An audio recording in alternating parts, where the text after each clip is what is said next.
میرے بچے مبارک ہو، تم نے بہت اچھا مقابلہ کیا. شکریہ امی، مگر کسی اور کے سامنے نہ کہیے گا، مقابلہ نہیں تھا وہ. جو بھی ہو ایسے ہی ہوتا ہے، جس کی لاٹھی اس کی بھینس، ایک طرح کا مقابلہ ہی تو ہے. اچھا ہم تمہارا انتظار کر بس رہے ہیں. راستے میں ہوں. ٹھیک ہے، آ رہا ہے وہ. مروت کو کہہ دیتی ہوں، وہ پہنچ جائے تو ہمیں خبر کر دے. مروت کہاں رہ گئی تھی تم لالے؟ میرا فون بھی نہیں اٹھا رہی تھی، پریشان تھی میں. اب یہ مت کہنا کہ تم وہ پینٹنگ دیکھنے گئی تھی. وہاں جا کر اپنی آنکھوں سے دیکھا اسے. کیا ملا تمہیں یہ کر کے؟ وہاں کسی اخبار والے نے تو نہیں دیکھ لیا تمہیں؟ آپ بہتر جانتی ہیں کہ اخبار والے کیسے کھچے چلے آتے ہیں ایسی جگہوں پہ. بہت ہو گیا لالے، اب وہ لوگ ہمیں مزید پریشان نہیں کر سکیں گے. وہ پینٹنگ میرے پاپا کی سب سے بیش قیمت نشانی تھی. مجھے سمجھ نہیں آتا آپ اتنی پرسکون کیسے. ٹھیک ہے ابراہیم، شکریہ. آپ اتنی پرسکون. خوش آمدید جناب. شکریہ. تو آج ہم عثمان حامدی صاحب کی ایک عظیم پینٹنگ کے مالک ہو گئے ہیں. یہ کتنا اچھا ہے. بہت اچھا ہے، میں دیکھتے ہی ایکسائٹیڈ ہو گیا تھا.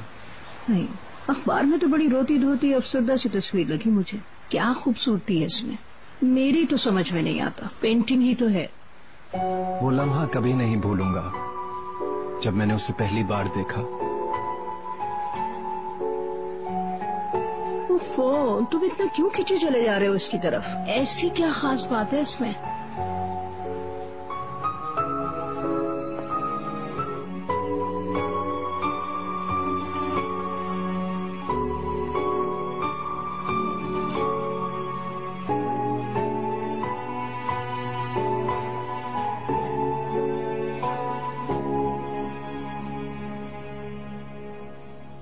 سر ایک منٹ، آپ میرے ساتھ کوآپریٹ کریں، میں ان کو بلاتا ہوں. Excuse me madam. کیا ہوا؟ پولیس والے آئے ہیں اور وہ آپ لوگوں سے ملنا چاہتے ہیں. پولیس والے کہاں ہیں؟ وہ اندر آ گئے ہیں، اکرام صاحب کے ساتھ بیٹھے ہیں. اکرام، کیا ہو رہا ہے یہاں پر؟ پرسکون ہو جائیں، یہ لوگ استغاثہ کے دفتر سے آئے ہیں. چلے آئے، اندر چل کے بیٹھتے ہیں، وہاں بیٹھ کے سکون سے بات کرتے ہیں.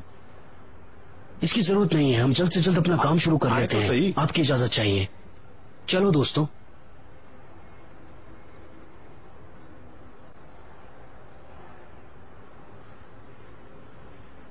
تم نے دیکھ لیا نا لالے، میں کتنی پرسکون ہوں.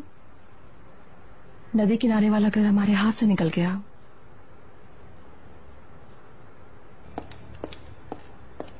بھائی اب تم اس تصویر کو دفتر میں لگانے سے تو رہے، ہمیں اس کو یہیں لگانا پڑے گا، ندی کنارے والے گھر میں. آپ کو یہ پینٹنگ گھر میں لگانے پہ اعتراض کیوں ہے؟ اخبار میں بھی ذکر تھا اس کا. اس تصویر پر اس آدمی کا خون اچھل کر آیا تھا، میں نے خود پڑھا تھا. تمہیں نہیں خریدنا چاہیے تھا. آپ نے یہ بات اس گھر کے لیے بھی کہی تھی. یہاں تو میں نے ہر کونے میں تعویذ رکھوائے. ہاں دیکھو تو اتنی محنت کروائی ہے بابا جی سے. اس کے باوجود میں نے اس گھر میں کتنی دفعہ بھوت دیکھا ہے. کہاں پر؟ ارے امی، ان چیزوں پہ یقین مت کیا کریں. مانتی ہوں ان باتوں کو. اگر اس پینٹنگ کے ساتھ اس آدمی کی روح بھی اس گھر میں آ گئی تو مجھے کوئی حیرت نہیں ہوگی. پتہ نہیں ٹینڈر جمع کرانے کے بجائے آخر کیوں اس نے اس دنیا سے رخصت لے لی. میرے خیال میں وہ ہمیں سرگوشی کر کے بتا. کیوں چاچا؟ کمال تشکران نے خودکشی کیوں کی؟ کہا جا رہا ہے کہ ٹینڈر نہ ملنے کی وجہ سے اس نے ایسا کیا. انسان کو اس کے پیروں پہ کھڑا رکھنے کی چیز اس کی روحانیت اور اس کا مرال ہے. اس طرح کے لوگ تو بہت کم ہمت ہوتے ہیں. ان کے پاس دوسری قوتیں اور طریقے ہوتے ہیں امی. وہ لوگ سخت نا امید ہیں اور میں نے سنا ہے کہ تشکران بینکرپٹ ہونے والے ہیں. ہو نہیں رہے، ہو چکے ہیں.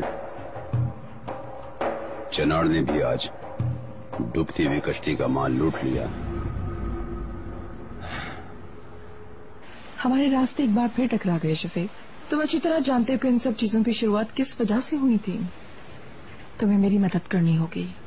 شرمندہ مت کرو، میں تمہاری مدد کرنے کی پوری کوشش کروں گا زمرد. تمہیں اس بات کا حوالہ دینے کی کوئی ضرورت نہیں ہے. میں نے ایسا صرف اس لیے کہا کہ مجھے تمہاری نیک نیتی کا اندازہ ہو سکے.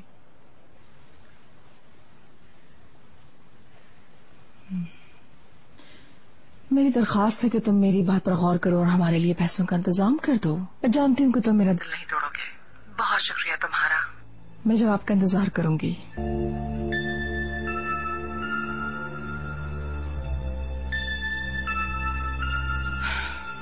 ہے.